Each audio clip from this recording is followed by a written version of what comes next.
안녕하십니까. 주요 국내외 뉴스를 통해서 주식 투자의 포인트를 살펴보는 크로스체크 이데일리 이정훈입니다. 저희 준비한 기사 보시겠습니다. 최근 들어서 계속 부정적인 소식들만 전해드려서 좀 송구스러울 정도인데요. 항공업계, 지금 코로나19 사태의 영향을 가장 크게 받고 있는 관련 인더스트리인데요. 어떤 상황에 처해 있는지, 그래서 항공주에 대한 투자의 포인트를 어떻게 삼아야 되는지 같이 좀 살펴보시겠습니다. 역시 자금을 조달하는 시장도 꽁꽁 얼어붙고 있는데요. 자금 조달해야 될 니즈가 많은 기업들은 어떻게 대응해야 될지 개별 기업별로 자금 조달, 펀딩에 대한 얘기들을 함께 나눠보겠고요. 코스닥 시장이 전체적으로 급락을 하면서 어제 경기 방어주들 역시 동시에 무너지고 말았다라는 얘기인데요. 방어주는 어떻게 할지, 또 경기 민감주는 어떻게 봐야 될지 간단하게 기사로 살펴보시도록 하겠습니다. 기사 본문을 보실 텐데요. 여기 일단 사진을 한번 보시면 이게 대구 국제공항의 발권 카운트 모습입니다. 지금 아시다시피 대구가 우리나라 코로나19 사태 확진 또 사망자의 본거지처럼 인식되면서 제주도에서 대구로 가는 항공편 자체가 전면 중단될 정도로 지금 굉장히 대구 상황들은 녹록치 않은 상황으로 가고 있다라는 거고요. 이렇게 항공 카운터가 완전 텅텅 비어 있는 상황이다. 그렇다 그러면 이 공항에서 누군가를 승객들을 어딘가 다른 장소로 날라야 되는 이 항공사들이 수요가 그만큼 떨어질 수밖에 없지 않겠느냐. 이건 당연히 누구나 예상할 수 있는 리저너블한 추론이고요. 실질적으로 국내 항공업계들의 상황이 굉장히 어려운 상황이다. 사면초가 어디를 둘러봐도 하나 기댈 곳 없는 상황이다라는 겁니다. 그러니까 비행기를 지금 띄워놔도 손해가 나고요. 비행기를 세워놔도 손해가 나는 이런 상황으로 가고 있다는 겁니다. 몇 가지 포인트를 살펴보실 텐데요.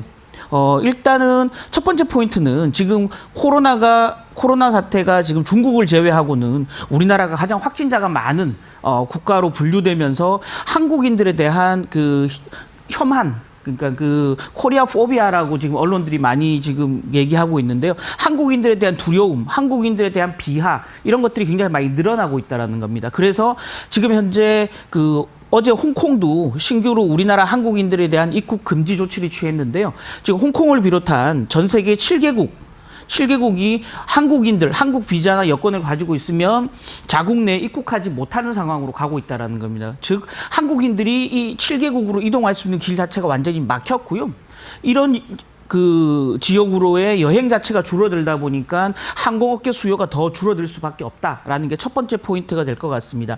두 번째는 방금 말씀드렸던 국내 노선에서 대구발 항공편들이 지금 잇따라 중단되면서 국내 수요도 지금 많이 줄어들고 있다라는 겁니다. 여기에 플러스 알파로 그동안 있었던 상황들, 또 중국인들이 한국에 단체 관광을 하는 부분이 줄어드는 부분들, 또 일본 불매 운동을 통해서 한국과 일본 간의 노선도 계속 수요가 줄어들고 있는 부분들, 이런 여러 가지 요소가 한꺼번에 겹치면서 항공사들의 상황들이 굉장히 어려움에 처해 있다라는 건데요. 얼마나 어려운 상황인 건지 여기 한번 내용을 한번 보시겠습니다. 여기 본문을 보시면 지금 에어부산 같은 경우는 대표이사를 비롯해서 모든 임원들이 일괄 사직서를 제출할 정도로 비상경영체제로 들어갔다라는 거고요.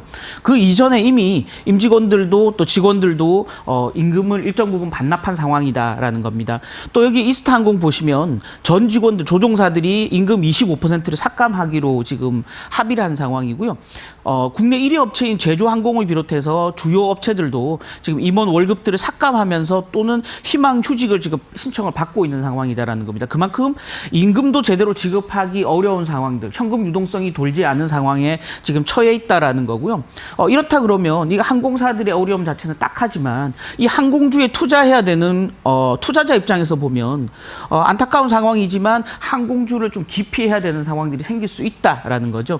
지금 2003년도에 있었던 사스 사태 때 보면 지금 한국으로의 입국 수요가 45% 정도 줄어들었던 우리 경험을 가지고 있고요. 또 한국과 중국, 수요가 가장 많은 중국 노선에 석 달간 65% 정도 승객 수가 줄었다라는 게 나옵니다. 그래서 따라서 석 달 정도 충격을 받고 지금 넉 달 만에 수요가 일정 부분 살아나는 양상을 보였었는데요. 이 2003년도에 비해서 지금 국내 업체들이 중국 운행 대수가 굉장히 많이 늘어난 상황이기 때문에 실질적으로 중국 노선의 여행객 수 감소 폭이 사스 때에 비해서 훨씬 커질 수 있다라는 점들이 우리 항공주에 대한 투자를 더 좀 부정적으로 볼 수밖에 없는 요인이 되고 있다.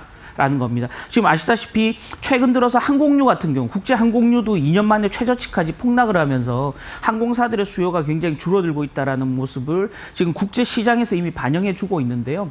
항공주 어떻게 볼 것인가? 이 상황이 진정되는 국면 때까지는 어쨌든 철저하게 투자를 좀 피해야 되는 종목군이 아닌가라는 생각이 들고요.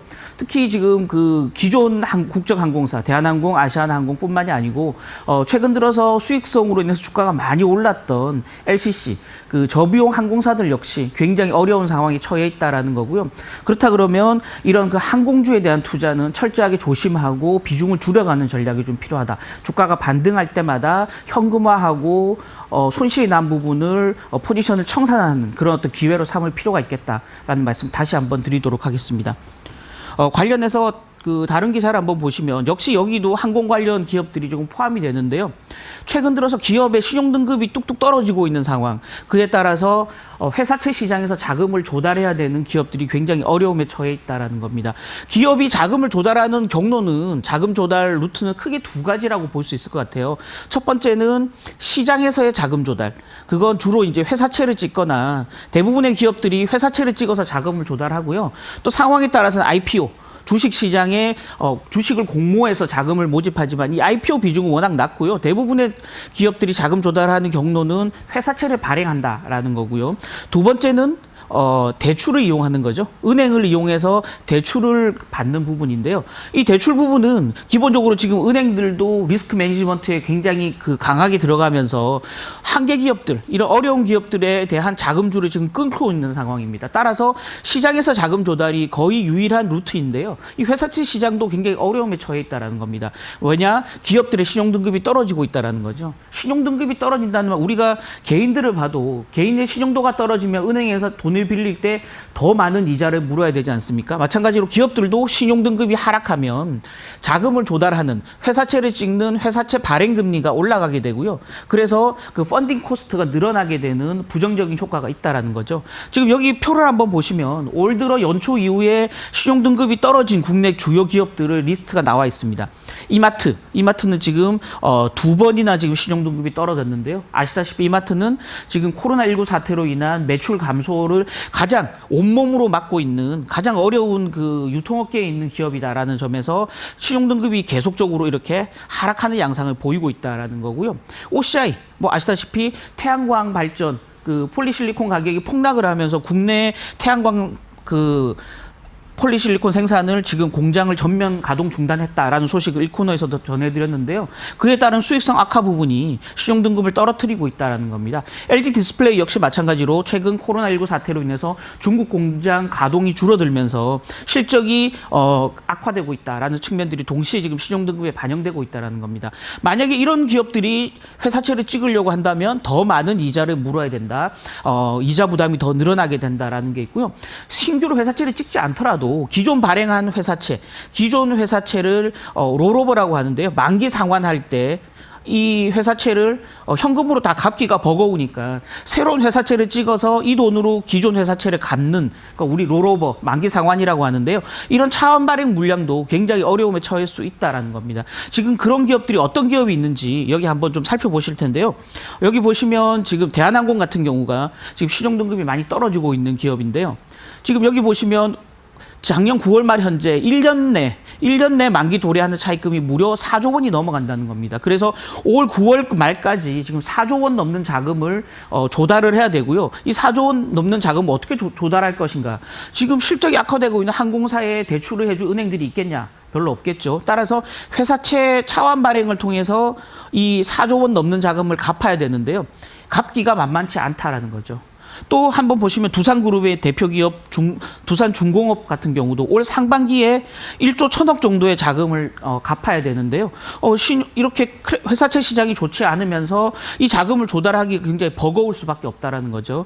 여기 표를 한번 보시면 A 등급 이하, 국내에서는 지금 A 등급 이하를 그러니까 A 등급 이상을 우량 회사채라고 하는데 우량 등급 기업이라고 하는데요. 비우량 기업들입니다. 여기는 비우량 기업들이 지금 이렇게 회사채를 찍으려고 시장 내에 대기하고 있는데 이 상황들이 지금 녹록지 않다라는 거죠. 따라서 이런 그 신용등급이 A등급 이하인 신용등급이 나쁜 기업들 같은 경우 재무제표를 잘 살펴서 단기에 갚아야 될 회사채 만기 물량이 얼마나 되는지 차입금 규모가 얼마나 되는지 따져보고 주식 투자를 하는 그런 어떤 좀 센스도 필요한 시점이 지금은 된 거 아닌가라는 말씀 드리겠습니다. 다만 회사채 시장 자체가 이렇게 전면적으로 나쁘냐? 꼭 그렇지는 않다라는 거죠. 저금리 기조가 이어지면서 우량한 회사채는 오히려 수요가 폭발하고 있는 양상을 보이고 있습니다. SK하이닉스라든지 현대글로비스, LG화학 이런 기업들은 2월 들어서 굉장히 성황리의 회사채를 발행했거든요. 따라서 회사채 시장 자체에 대한 네거티브한 생각보다는 신용등급이 낮은 A등급 이하 또는 투기등급인 트리플 B 이하 등급 회사채 시장에 대해서는 굉장히 부정적으로 볼 필요가 있고요. 그런 자금 조달 수요가 많은 기업들에 대한 투자를 좀 피하는 전략을 같이 세울 필요가 있겠다라는 말씀 드리겠습니다. 마지막 뉴스 보실 텐데요. 마지막 뉴스는 어제 우리 증시 상황입니다. 코스피 시장 거의 4% 가까운 폭락세를 보였고요. 간밤에 뉴욕 증시 역시 3%가 넘는 폭락세를 보였습니다. 이 과정에서 우리 흔히 디펜시브한 종목이라고 얘기하는 경기 방어주, 시장이 하락할 때 오히려 강하게 버틸 수 있는 종목을 우리는 경기 방어주라고 하는데요. 대표적인 경기 방어주가 어제 다 폭락을 했다라는 겁니다. 지금 여기는 올 들어서 지금까지의 주가 하락폭을 나타냈는데요. 국내 대표적인 그 경기 방어주라고 하면 통신주죠. 통신은 경기가 나쁠 때도 계속 통신을 이용해야 되고요. 또 대부분의 매출이 내수에서 일어나기 때문에 외부 경기를 타지 않는다라는 점에서 우리 통신주는 대표적인 경기 방어주로 꼽히는데요. SK텔레콤 올 들어 주가가 9% 정도 하락하고 있다. KT 같은 경우는 11% 가까운 주가 하락세를 보이고 있다는 겁니다. 역시 누구나 써야 되는 전력과 에너지가 포함된 유틸리티 관련 업종도 대표적인 경기 방어주로 꼽히는데요. 한국가스공사 주가는 무려 20% 가까이 지금 폭락을 하고 있는 상황. 그 외 한전 관련주들도 주가가 많이 하락하고 있다는 거죠. 필수 소비재가 많이 포함된 소비재 업종 같은 경우도 KTNG, 강원랜드 이런 그 종목들의 주가가 많이 하락하고 있다라는 겁니다. 그럼 경기 방어주는 왜 이렇게 주가가 하락하고 있을까? 여기 한번 보시면 지금 그 연일 최저가를 지금 주가가 지금 기록되고 있는데요. 내수 경기가 악화될 우려가 굉장히 커지고 있다. 코로나19 사태로. 따라서 투자 심리가 급냉하고 있다는 겁니다. 외부 요인도 문제지만 지금 코로나19 사태가 우리나라에서 가장 크게 지금 중국을 제외하고 우리나라에서 가장 크게 발생하면서 국내 내수 경기 자체가 죽고 있기 때문에 국내 내수 경기를 토대로 강하게 버텨줬던 경기 방어주들 역시 투자 심리가 악화되는 양상을 보이고 있다라는 거고요. 다만 긍정적인 부분들은 극도의 저평가 상태를 보이고 있기 때문에 주가가 하락할 때 저가 매수도 한번 고려해 볼 만하다라는 게 이 전문가들의 의견이었다라는 겁니다. 그럼에도 불구하고 저는 개인적으로 이 저가 매수 매력에도 불구하고 경기 방어주는 당분간 좀 피하는 게 좋겠다라는 생각을 가지고 있습니다. 왜냐? 뉴욕 증시 마찬가지고요. 국내 증시 마찬가지고 코로나19 사태가 처음 터졌을 때부터 변동성이 낮은 IT나 경기 방어주에 대한 매수세가 단기에 굉장히 많이 들어왔다라는 점에서 이들의 손절매 물량이나 차익 실현 물량들이 나올 가능성이 굉장히 크다라는 점에서 단기 수급적인 측면에서 경기 방어주도 좀 조심할 필요가 있다. 오히려 가치주라든지 또는 지금 글로벌 곡물 가격도 양호한 흐름을 보이고 있는데요. 이런 원자재 관련주들, 신흥국 관련주들이 오히려 관심을 더 가질 필요가 있겠다라는 말씀 끝으로 드리도록 하겠습니다. 저희가 준비한 기사는 여기까지고요. 간밤 뉴욕 증시가 폭락을 했습니다. 저 이 코너를 통해서 지속적으로 보수적으로 가야 된다, 주식 비중을 줄여야 된다라는 말씀을 드렸었는데요. 오히려 오늘은 반대로 이렇게 주가가 폭락을 하면서 가격 메리트가 오히려 드러나고 있다라는 점에서 이제는 서서히 좀 저가 매수도 고려해 볼 만하다. 다만 공격적인 의미 있는 반등을 기록하기는 아직까지 좀 리스크 요인이 많기 때문에 부분적으로 비중을 조금씩 늘려가는 저가 매수를 고려해 볼 때다라는 말씀 드리겠습니다. 지금까지 이정훈이었습니다.